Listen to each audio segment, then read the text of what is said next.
तो इस एपिसोड की शुरुआत वहीं से होती है जहां से पिछले एपिसोड खत्म होता है। महारानी डुआगर को सब लोग भाई सोना चांदी हीरा जवाहरात गिफ्ट करते हैं और अपने ये क्यों सामने से पेंटिंग और कोलियोग्राफी गिफ्ट करता है।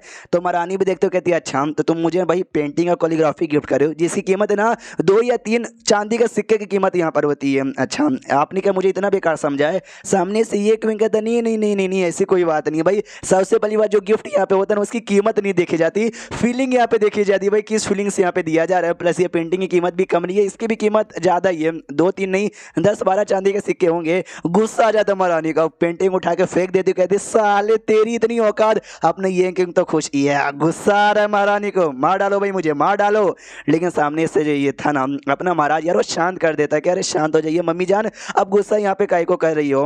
अरे यार बेचारे गरीब आदमी है, इनके पास कहाँ से सोना चांदी लेने तक की पैसे वैसे होंगे। यार पोयम अच्छा यहाँ पे लिखते हैं आप है ना, इनको भाई ये पोयम सुनाने बोलिए जो आपके बर्थडे का स्पेशल पोयम। तो सामने से इसका दिमाग का दही कह रहे इतना अच्छा गुस्सा दिला रहा था, ये मामला शांत करने के लिए बीच में यहाँ पे क्यों आ गए। सामने से अम्मी जान भी कहती चलो पोयम ना सुना दो यार, पोयम सुनाई दो, मैं भी सुनते हूँ कैसा पोयम बनाते हूँ। सामने से काउशियन कहते क्या बात है महाराज सुनिए यार, ये जो पोयम बोलेंगे ना क्या मैं उनको रिकॉर्ड कर सकता हूँ, आई मीन ये बोलेंगे और मैं पेन से पेपर पे लिख दूंगा। जो सुनते महाराज परमिशन दे देता या भाई मैं खुद एक्साइटेड हूँ, एक बार पोयम बोला सुन के खत्म हो जाएगा ना तो पेपर में लिखा रहेगा तो सदियों के लिए याद रह जाएगा, इसलिए भाई मैं भी देखना चाहता हूँ कि भाई क्या इस पर पोयम ये लिखते हैं। तो सारे जो बंदे आते हैं वो भी कहते क्या अरे ये क्यों ना पोयम में एक्सपर्ट यहाँ पर है, तो एक एक्सपर्ट का पोयम हमको सुनने का मौका मिलेगा तो बोलिए। तो सामने से ना अपना ये क्यों पोयम सुनाना चालू कर देता है, जो पोयम सच्ची में काफ़ी बढ़िया था। और दूसरी ओर जो कि काउशियन था पोयम को नोट किया जा रहा है, जो सामने से काउशियन बोल रहा है, आई मीन जो सामने से ये क्यों बोल रहा है काउशियन उसको नोट किया जा रहा है। धीरे धीरे जैसे पोयम हल्का सा आधा होता है ना सामने से अपना महाराज भी नोटिस करता है ये पोयम तो बहुत ही बढ़िया है, अभी बस शुरुआत किया, सोचे जब पोयम पूरा कंप्लीट यहाँ पे हो जाएगा ना तब ये पोयम यहाँ पे कैसा बनेगा। तो धीरे धीरे धीरे धीरे जैसा जैसा इसका पोयम यहाँ पे पूरा होता है ना बंदर नोटिस करते हैं अर्थ शेकिंग पोयम। वाओ यार ये पोयम अभी चालू ही हुआ है, मतलब आधा ही खाली हुआ है और ये अर्थ शेकिंग लेवल पे चला गया, बाई चांस जब पूरा होगा तब क्या होगा। तो भाई धीरे धीरे धीरे धीरे बोले जा रहा है बोले जा रहा है बोले जा रहा है और पोयम यहाँ पे पूरा होता है। और पोयम जैसे ही पूरा यहाँ पर होता है ना आसमान से कोहरा यहाँ पर आता है जो सीधा के अपने ये क्यों पे गिरता है। एक मार्क एपियर होता है जिसको मार्क को कहा जाता है क्या नाम है, एक वो क्यों नाम का बड़ा कमाल का बंदा था, वेन क्यू नाम का कमाल का बंदा था, यह उसका मार्क है लेकिन पॉसिबल नहीं है भाई, ये बंदा था ना बहुत पहले गायब यहाँ पे हो चुका था, फिर इसका मार्क अचानक से कैसे अपेयर हुआ। ये पोयम बोलने के बाद ये पोयम तो अर्थ शेकिंग लेवल का पोयम है ना, बस सामने से ये अपना काउशियन कहता नहीं ये अर्थ शेकिंग लेवल पे नहीं रहा बल्कि अर्थ शेकिंग के भी ऊपर लेवल यानी हेवन लेवल पे पहुंच चुका ये पोयम। तो बंदे लोग कहते क्या हेवन वाला पोयम यहाँ पर, ओ माय गॉड भाई हजारों साल पहले कोई कमाल का बंदा यहाँ पे था, आखिरी बार उसने ऐसा पोयम यहाँ पे बोला था, उसके बाद है ना आज ये क्यों का पोयम हेवन पे पहुंच गया। ओ माय गॉड ये तो सच्ची में बड़ा ग्रेट है।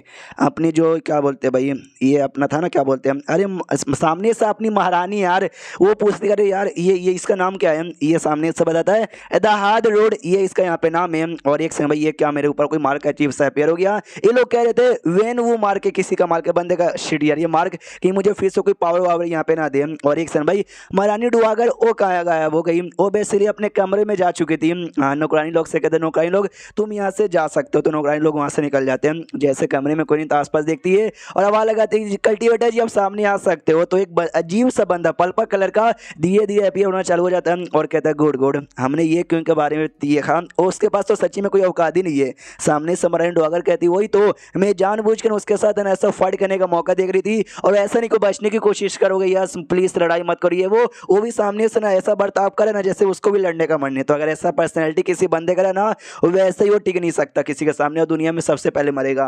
तो सामने सो कल्टीवेटर बताता या बताती I don't know gender idea नहीं चला, लेकिन मेरे ख्याल से कोई फीमेल यहाँ पे थी। वो कहती है भाई जो सेट का एक लीडर यहाँ पे था जिसको इसने मार डाला था, जब वो भाई एक नॉर्मल बंदा था उसके पास हल्की सी भी पावर नहीं था, सोच उसके पास उस समय उतनी औकात थी, अब वो इतना स्ट्रॉन्ग बन चुका इतना पावरफुल बन चुका इतने सपोर्टर उसके अंडर में, तुमको क्या लगता दो चार धमकी यहाँ पे दोगे वो डर जाएगा। सामने से ये भी कहती है नहीं डरेगा ना, वही तो हमको कोई बड़ा प्लान देके उसको रास्ते से हटवाना पड़ेगा, हम कुछ तो कीजिए। सामने से वो धमकाने लग जाती कि ओ तुम मुझे सिखाएगी, तुम मुझे सच्ची में सिखाएगी, मुझे मत सिखा क्या करना है। तो अपनी महारानी कहती नहीं नहीं सॉरी गलती हो गई मैं आपको नहीं सिखा रही थी। वो भी सामने से कहती हाँ साली भाई तेरे चक्कर में ना हमारा जो सेट का जो सबसे ग्रैंड प्लान था ना बर्बाद हो गया और बाई फैमिली भी छोड़ के यहाँ पे चली गई थी। इतना गुस्सा यहाँ पे आ रहा था ना जान से मारने का मन कर रहा था, लेकिन तेरे पे दया बरसा के ना हमने तुझे जान से मारा नहीं। लेकिन देखा जाए तूने जो बात अभी बोली ना वो भी यहाँ पे ठीक ही है, कोई बुरी बात यहाँ पे नहीं है। ये क्योंकि जितना जल्दी हो सके उतना जल्दी यहाँ पे मारना पड़ेगा। मारने में मालूम है कौन, तू मेरी मदद यहाँ पे करेगा, तूने मारने में मदद यहाँ पे कर दी, तू भाई फैमिली में वापस यहाँ पे लौट सकती है,